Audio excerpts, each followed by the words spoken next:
Are you wondering what intangible assets are? In this video, we will have a look at intangible assets so we can better understand them in our firm's accounts. Intangible assets are assets you cannot see, touch, or feel. Mysteriously, they have no physical presence.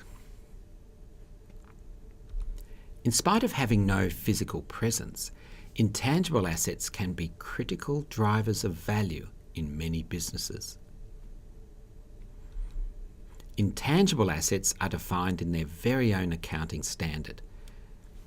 An intangible asset is an identifiable, non-monetary asset without physical substance.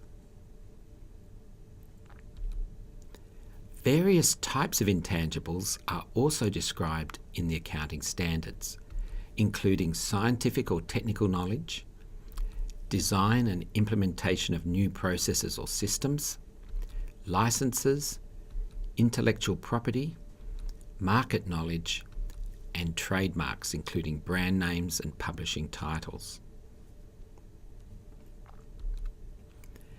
The accounting standards also describe some common examples, from computer software and patents to fishing licenses, customer loyalty, and marketing rights. When you think intangible assets, think identifiable. This is an important issue for assets that have no physical presence. For assets with a physical presence, this is usually no big deal to identify them. If it is a factory, we can pretty easily identify it. To be an intangible asset, we need to be able to identify it. It needs to have a separate identity to the rest of the business it is a part of.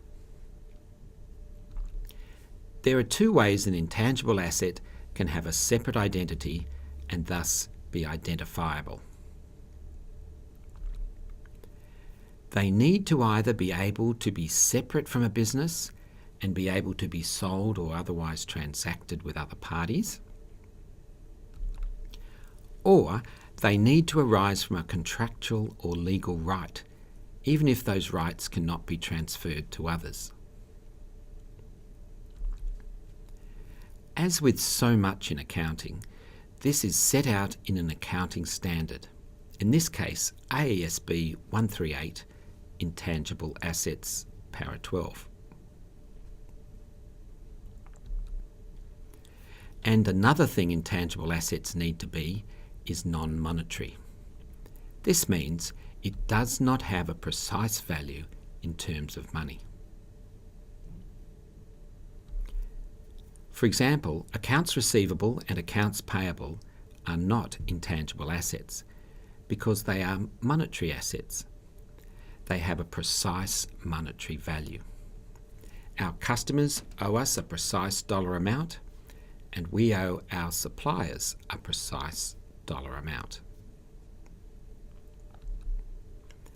Intangible assets are non-monetary assets, as are many tangible assets, assets with a physical presence, such as property, plant and equipment, and inventories.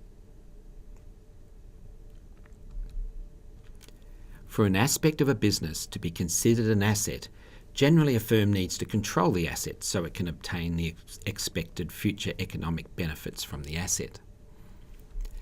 This usually involves having some form of legal right over the intangible asset that is legally enforceable.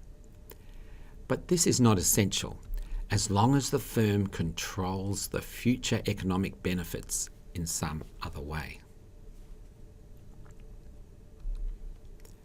We will have the opportunity to study further the accounting treatments of intangible assets in Act 19062, Intermediate Financial Accounting.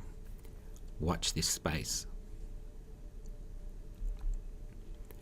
For further information on how we account for intangible assets, go back to Chapter 5, Section 5.4 in the study guide, and also review the Intangible Assets and Goodwill weekly questions.